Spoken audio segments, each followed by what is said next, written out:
Welcome to the YouTube channel of Cam Crush. Hello everyone. इस video में हम बात करने वाले नेशनल एजुकेशन पॉलिसी जो कि लास्ट ईयर गवर्नमेंट के द्वारा लाया गया था। और नेशनल एजुकेशन पॉलिसी में 5+3+3+4 ये वाला सिस्टम जो है ये प्रपोज्ड किया गया है। होपफुली इसको 2021 में अप्लाई कर दिया था, but due to the COVID scenario most probably ये इसको 2022 में अप्लाइड किया जाएगा। ठीक है, बट अभी तक हम नहीं कह सकते इसके बारे में कि इस साल अप्लाई होगा कि नहीं होगा, और 100% श्योरिटी है कि 2022 से इसको अप्लाई कर दिया जाएगा। देखते कुछ इंपॉर्टेंट बातें, 6 चीज़ें जिसके बारे में आपको जाननी चाहिए। तो सबसे पहले मैं बताऊँ कि नेशनल एजुकेशन पॉलिसी NEP, तो सबसे पहली बार ये 1968 में लाया गया था, और उसके बाद 1986, कुछ 1991 में कुछ इसमें चेंजेस किए गए, बट उतने बड़े चेंजेस नहीं थे कि इसको एक अलग से NEP बोला जाए। उसके कई सालों के बाद 2020 में, और सबसे ज़्यादा एक्सक्लूसिव तरीके से जो NEP बनाया गया है उसको 2020 में ये लाया गया है।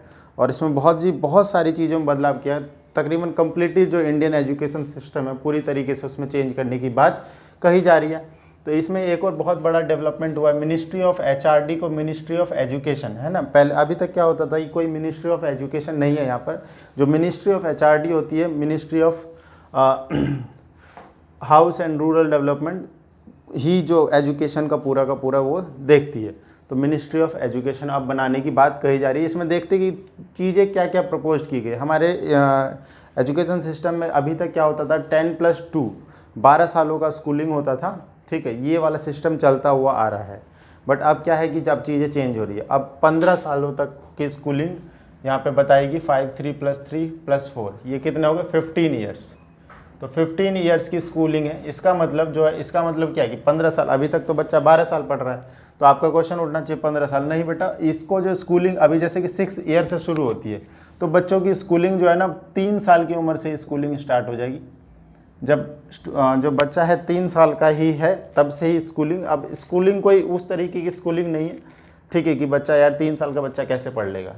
इसमें थोड़ा सा चेंजेस क्या है, ये देखो, इसमें 4 स्टेज है। यहाँ तक नॉर्मली जो 1, 2, 3, 4 ये तुम्हारा स्कूलिंग एज है। तो इसमें देखो सबसे पहले फाउंडेशन है।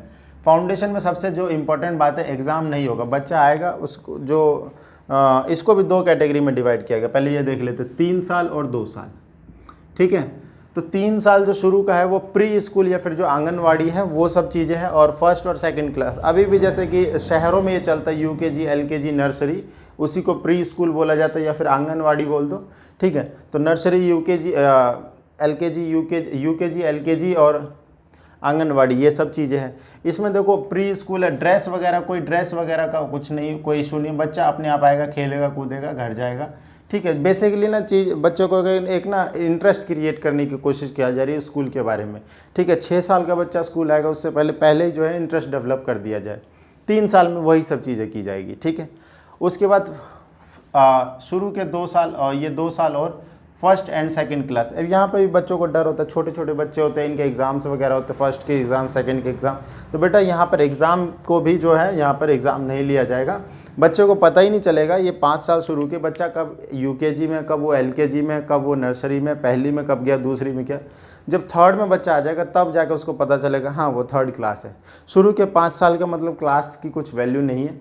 ठीक है, कुछ एग्ज़ाम वगैरह कुछ नहीं होने वाला। तो बहुत अच्छी बात है इस चीज़, क्योंकि छोटे बच्चों को क्या मतलब पता है, एग्ज़ाम फालतू में जो है टेंशन दे देते हैं स्टूडेंट्स को, छोटे छोटे बच्चे प्यारे। सेकंड स्टेज है प्रिपरेटरी स्टेज, ये 3 सालों का होगा। हाँ, यहाँ से एग्ज़ाम चालू हो जाएगा। ठीक है, एग्ज़ाम चालू करना बनता भी है, नहीं तो बच्चों को मतलब बच्चे थोड़े से बड़े हो जाते हैं। ठीक है, यहाँ पर एग्ज़ाम लेना ज़रूरी है। 3rd से 4th, 4th से 5th में जाएगा बच्चा, 5th से 6th में जाएगा। तो इस तरीके की चीज़ें एग्ज़ाम होना है। हाँ, इसके साथ साथ में एक्टिविटी वगैरह जो है ना, एक्टिविटी वगैरह लगातार होती रहेगी। देखो शहरों में तो होता है, जो प्राइवेट स्कूल्स होते हैं बड़े बड़े, वहाँ पे अभी भी करवाई जाती है, अलग अलग एक्टिविटी वगैरह कराई जाती है बच्चों का इंटरेस्ट को जगाने के लिए, बच्चों में एक इंटरेस्ट प्रोवाइड करने के लिए। हाँ, लैंग्वेज जो है मदर टंग या फिर नेशनल लैंग्वेज में पढ़ाया जाएगा। ठीक है, प्रेफर्ड कर रही गवर्नमेंट जो है ये मतलब एकदम स्ट्रिक्ट नहीं है। हाँ, बोला गया है कि प्रेफर्डली अगर बच्चों को मदर टंग में हो सके तो ज़्यादा से ज़्यादा पढ़ाया जाए। और नेशनल लैंग्वेज जो इंडिया में 22 नेशनल लैंग्वेज जो हमारी जो हिंदी एंड इंग्लिश दोनों की दोनों जो नेशनल लैंग्वेज है तो उन दोनों में पढ़ाया जाए, ठीक है। एक तो मदर टंग पे ज़्यादा स्पेसिफिकली बोल रहे, ठीक है। उसके बाद मिडिल स्टेज में देखो क्लास 6 से 8 3 साल का है, मेनली प्रेफर्ड किया गया है इंडियन लैंग्वेज में पढ़ाने के लिए। इंडियन लैंग्वेज में आपकी 22 इंडियन लैंग्वेज आती है, तो इसमें से किसी में भी जो पढ़ाने की बात कही जा रही है। हाँ, एक बड़ी ही इंपॉर्टेंट चीज़, कोडिंग की शुरुआत 6th क्लास से करने की बात कही जा रही है, ठीक है। बच्चों में कंप्यूटर को लेके थोड़ा सा क्रेज जगा जाए, ये सब चीज़ें, ठीक है। तो कोडिंग को इंट्रोड्यूस करने की बात कही जा रही है क्लास 6 से ही, ठीक है। तो क्लास 6 to 8 तो कोडिंग और वोकेशनल प्लस टेक, जैसे कि ये जो कुछ वोकेशनल कोर्सेज होते हैं बच्चों के इंटरेस्ट के हिसाब से, इनके एग्ज़ाम वगैरह नहीं होंगे, बच्चा खुद मतलब जिस चीज़ में बच्चों को इंटरेस्ट है उसकी अलग से क्लास लगाई जाएगी। प्रॉपरली बच्चा अपने इंटरेस्ट के अनुसार उसके लिए कुछ ना कुछ करेगा। तो होते बहुत सारे बच्चों में कुछ अलग अलग कलाकारी होती है, तो वो पहले क्या होता था, ये सब चीज़ बच्चा नहीं कर पाता है। अब इसकी जो सिलाई, माली, कढ़ाई, बढ़ई और भी अलग अलग तरीके के जो अब डिटेल जब आएगी ना, तो उसमें प्रॉपर दिया होगा कि किस तरीके की चीज़ों को यूज़ किया जा सकता है। बाकी मैथ, साइंस, आर्ट ये जो नॉर्मल अभी जो चल रहा है ये सब तो रहेगा ही रहेगा। मेन इसमें देखो क्या डेवलपमेंट है, कोडिंग और ये वोकेशनल, ठीक है। इस चीज़ को यूज़ नहीं कर रहे थे, तो कोडिंग और वोकेशनल की भी जगह बनाई गई है और बहुत अच्छा डेवलपमेंट है बच्चों का इंटरेस्ट बनाने के लिए, ठीक है। इसको बोलते हैं एंटरप्रेन्योरशिप। अब जैसे दिल्ली में इसको इंट्रोड्यूस किया दिल्ली गवर्नमेंट ने लास्ट ईयर, तो ये सब चीज़ें जो है इंट्रोड्यूस करने की बात कही जा रही है, ठीक है। बहुत ही हाईली एक्सपर्ट्स लोगों ने इसको तैयार किया है और बहुत ही अच्छा नेशनल एजुकेशन पॉलिसी इसको कही जा सकती है। हाँ, उसके बाद सेकेंडरी स्टेज में सबसे बड़ी बात यहाँ पर 10th से जो 11th में जो बच्चे आते हैं, तो साइंस, कॉमर्स और आर्ट्स 3 तरीके से बच्चों का बंटवारा हो जाता है। कुछ बच्चे साइंस में, कुछ कॉमर्स में, कुछ आर्ट्स में जाते हैं। तो अब यहाँ पर क्या कर दिया गया, स्ट्रीम का कोई पंगा ही नहीं है। स्ट्रीम का पंगा इसलिए नहीं, ये पूरा नहीं बोलेंगे, ये डाइल्यूट हो गया है। डाइल्यूट का क्या मतलब, अब ज़रा देखो, पता ही नहीं चल रहा है। चलो, एक बच्चे ने साइंस, कॉमर्स और मैथ्स ले लिया, मैथ्स के साथ में पॉल साइंस ले लिया। सपोज़ करो कोई बच्चा आर्ट्स में आगे बढ़ना चाहता है और बट उसको थोड़ी सी मैथ भी पसंद है, तो आर्ट्स का बच्चा वो मैथ्स भी ले रहा है। तो क्या हो रहा है, एकदम मिक्सअप हो रहा है। पहले जो एकदम जो डिवाइडर सा था ना, वॉल, भाई ये साइंस, ये कॉमर्स और ये आर्ट्स, बट अब ऐसा कुछ नहीं है। अगर ये फ्रीडम है, इसका मतलब मार्क्स का भी कुछ वैल्यू नहीं है। 10th में अगर मार्क्स जो है कुछ भी है, अगर बच्चे का इंटरेस्ट है तो आप ले सकते हैं, क्योंकि इसमें स्ट्रिक्ट तो नहीं किया गया कि 80% से कम वाला या 80% से ज़्यादा वाला। सिंस इस चीज़ की कोई स्ट्रिक्ट नहीं है, तो कोई भी बच्चा कोई भी सब्जेक्ट ले सकता है, बच्चा अपने इंटरेस्ट के अकॉर्डिंगली।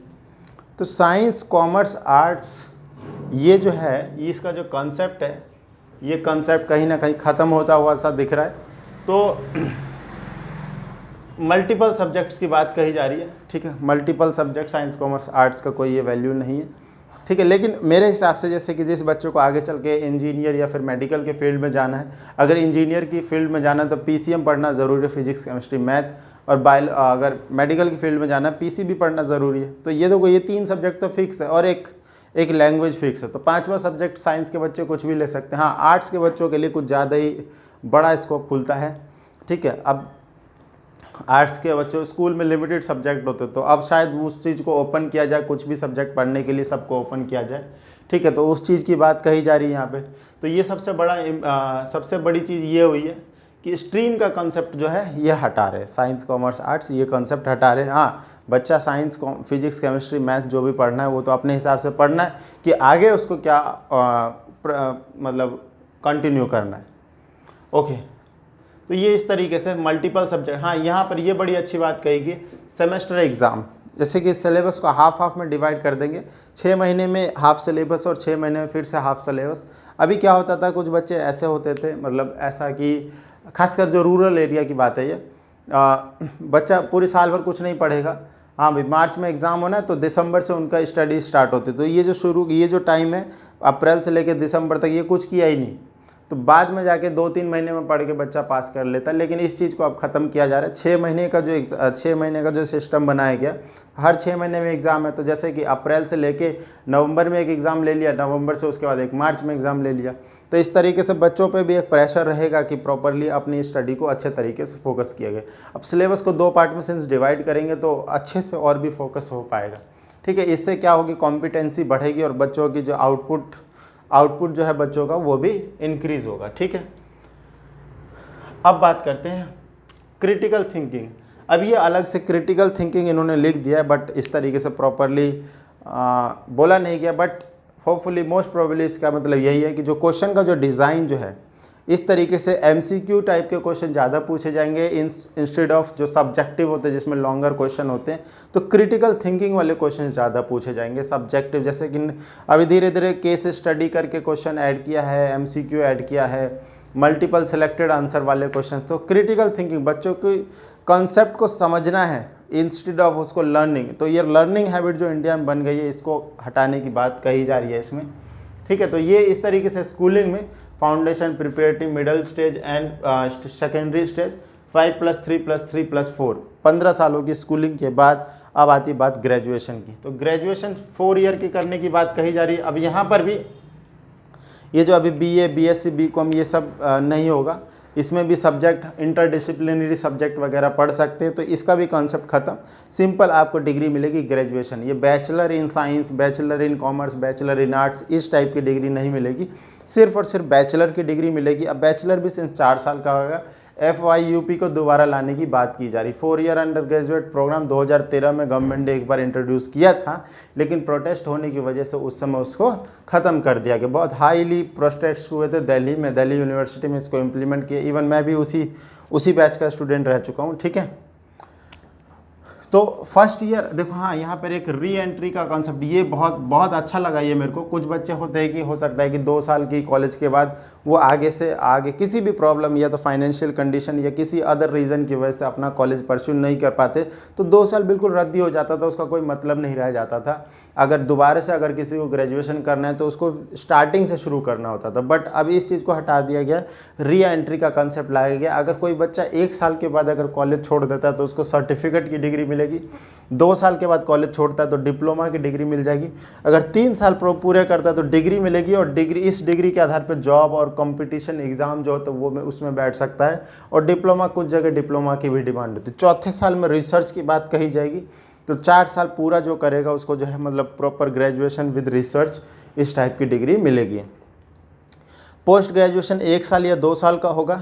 अब जिन्होंने देखो 3 साल के बाद पोस्ट ग्रेजुएशन करना चाहते हैं उनके लिए 2 साल, और जिन्होंने 4 साल पूरा किया ग्रेजुएशन का उनके लिए 1 साल का पोस्ट ग्रेजुएशन होगा। तो इस तरीके से, ताकि मतलब इक्वल चीज़ रहे। ऐसा ना है कि भाई 3 साल वालों के लिए भी 1 साल, तो फिर तो 4 साल में पोस्ट ग्रेजुएशन कर लेगा, तो ऐसा कुछ नहीं। उसके बाद एमफिल की डिग्री को हटा दिया गया। एमफिल जो है, एमफिल का मतलब फिनिश ये सब मामला। पीएचडी रहेगी टीचिंग के लिए 2030 तक में।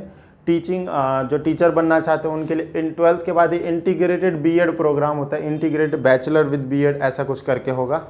2030 तक वो डिग्री कंपलसरी रहेगी टीचिंग फील्ड में आने के लिए। ठीक है, ये सब चीज़ रहने वाली है। तो इसमें मैंने पूरी तरीके से आपको जो 5 से 6 बातें जो है national education new education policy के बारे में, इस चीज़ को मैंने एक्सप्लेन किया। अगर आपको कोई भी इससे रिलेटेड डाउट या कन्फ्यूज़न है तो आप प्लीज़ कमेंट बॉक्स में कमेंट कीजिए और मुझे बताइए कि आपको कैसा लगा। हाँ, एक चीज़ मैं बताऊँ यहाँ पर, जैसे कि यहाँ पर देखो ये मदर लैंग्वेज या फिर जो 6 से 8 में इंडियन लैंग्वेज की बात की गई यहाँ पे। अब सिंस इंडियन लैंग्वेज में अब क्या है कि इंडिया के बहुत सारे लोग बाहर जाते हैं, तो इंडिया के बहुत सारे लोग बाहर इसलिए जा पाते हैं कि हमारे यहाँ पे देखो हर कोई ना थोड़ी कुछ ना कुछ इंग्लिश तो बोल ही लेता है, टूटी फूटी कैसी भी अपना मैनेज कर लेता है। That is why the only reason कि इंडिया से बहुत लोग पूरे वर्ल्ड में जाते हैं काम करने के लिए। अगर कंपेयर करें चाइनीज़ और इंडियन, तो चाइनीज़ बहुत कम होते हैं, क्योंकि चाइनीज़ में मैंडारिन लैंग्वेज को एकदम रिगरसली पढ़ाया जाता है, बचपन से इंग्लिश लैंग्वेज नहीं पढ़ाई जाती। तो इसलिए since lack of English language वो बाहर नहीं जा पाते। तो इसके लिए थोड़ा सा विरोध हो रहा था सरकार का, लेकिन सरकार ने बोला कि इस चीज़ को हम मतलब स्ट्रिक्ट नहीं है, आप पढ़ाइए लेकिन प्रेफर करिए इंडियन लैंग्वेज। ठीक है, जो साउथ इंडियन स्टेट है उन्होंने प्रोटेस्ट किया था इसको लेके कि भाई ये भेदभाव है, ये ऐसा है, वो हिंदी हम पर इम्पोज कर रहे हैं। तो ऐसा कुछ नहीं है, हिंदी इम्पोज वगैरह नहीं किया जा रहा था। ठीक है, क्लास 9 से फिर फॉरेन लैंग्वेज को इंट्रोड्यूस कर देंगे। लेकिन देखो 8 तक अगर बच्चा फॉरेन लैंग्वेज नहीं पढ़ेगा, यार 9th में फिर कैसे होगा। एकदम से आपको 8वीं क्लास तक इंग्लिश ना पढ़ाई जाए, फिर 9th में एकदम से इंग्लिश लाई जाए तो मुश्किल हो जाएगा समझना, ठीक है। आप तो केवल यही पॉइंट मेरे को थोड़ा सा अजीब सा लगा है। अदरवाइज़ ओवरऑल देखा जाए तो न्यू एजुकेशन पॉलिसीज़ एकदम ज़बरदस्त है, एकदम बहुत बढ़िया तरीके से इसको डिज़ाइन किया गया है। तो इस वीडियो में इतना ही। Thank you so much.